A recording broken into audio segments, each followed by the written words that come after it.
최종 면접에서 탈락하게 되면 상처가 생각보다 커요.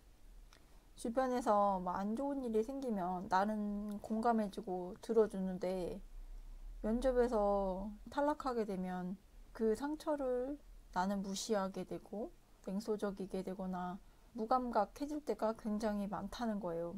그래서 유튜브 영상 댓글로 물어보고 한탄하게 돼요. 내가 말을 못해서 떨어졌나? 바로 그 부분에서 면접에 문제가 있었다라고 보시면 좀 곤란해요. 저는 200명이 넘는 경력직의 합격 서류를 직접 기획하고 완성시킨 인생 ROI 연구소의 한정희입니다.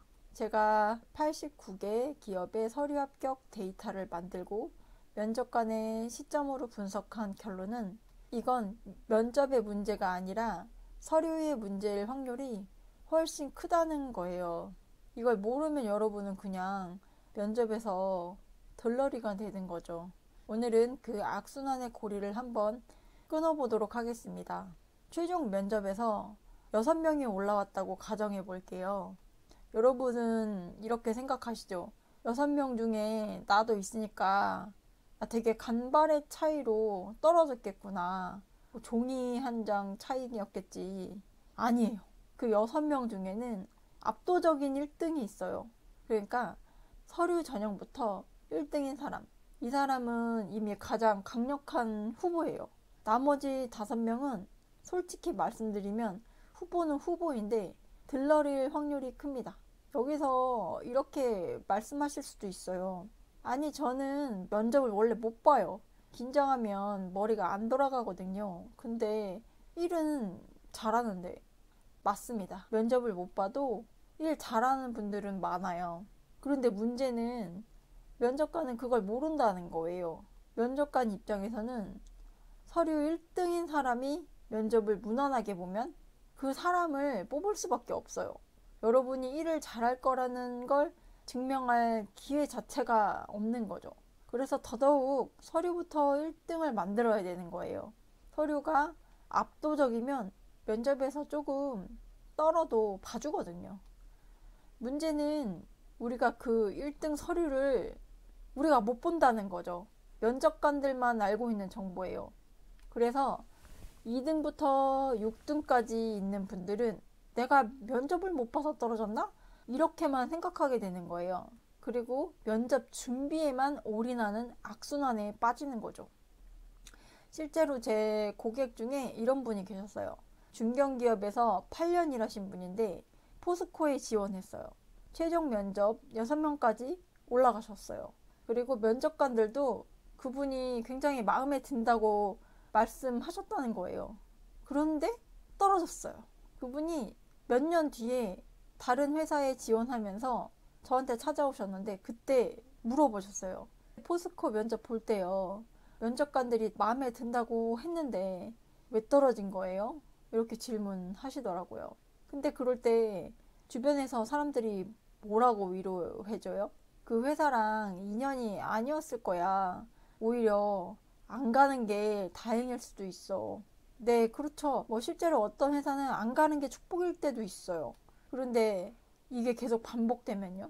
10군데 지원해서 8군데 최종 면접까지 갔다고 볼게요. 근데 다 떨어졌어요. 그럼 이거 전부 연이 아니었다. 이렇게 얘기할 건가요? 그거는 위로가 아니라 문제를 덮는 거예요. 제가 아까 말씀드렸죠. 첫 번째, 서류 문제일 확률이 가장 커요.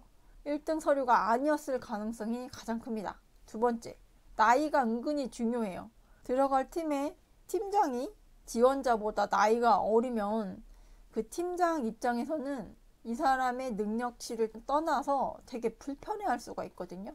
아니면 비슷한 스펙이면 좀 더 영업적으로 유리한 사람을 선호할 수도 있어요. 그러면은 결국 첫인상 싸움 아니에요? 뭐 제 기술이랑 경험은 안 보나요? 이럴 수 있죠.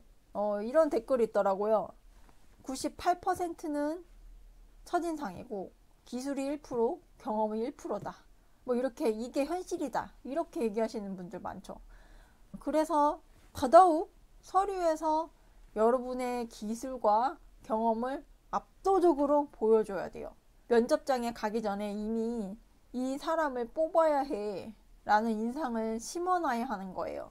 그럼 우리가 컨트롤할 수 있는 건 뭘까요? 서류를 1등으로 만드는 것밖에 없어요. 그럼 그거를 어떻게 알았냐 이거죠. 제가 200명의 데이터를 분석한 결과 이런 패턴이 있었어요. 그러니까 최종 면접에서 10군데 면접 보면 3군데, 4군데 정도 합격을 하면 이거는 서류가 괜찮다고 봐야 돼요. 근데 전부 탈락한다. 그거는 면접을 공부할 게 아니라 서류를 바꿔야 된다는 거예요. 그래도 이렇게 운도 있잖아요. 타이밍도 중요하잖아요. 그렇게 얘기해요. 물론 운과 타이밍도 되게 변수거든요. 그런데 8번 올라가서 8번 다 떨어지는 거는 운이 아니에요. 그건 패턴이에요. 시스템적인 문제예요. 만약 여러분이 계속 최종 면접에서 떨어진다면 그건 면접 준비에 올인할 게 아니라 애초에 압도적인 1등 서류를 만드는데 올인해야 한다는 신호예요. 압도적인 서류를 못 만들어 놓고 계속 2등부터 6등으로 들러리가 된다면 그것보다 시간 아까운 게 없는 거예요. 시간만 아깝나요? 거기에 들어가는 에너지. 1등 서류는 업무를 나열하지 않고 숫자와 스토리텔링을 하게 돼요. 그게 자소서고 경력기스서는 업무 흐름이 전부 다 보이게 만드는 거예요. 그리고 면접관은 왜 우리한테 진실을 말해주지 않는가? 차마 면접관이 얘기하지 못하는 비밀, 이것도 얘기해 드릴게요.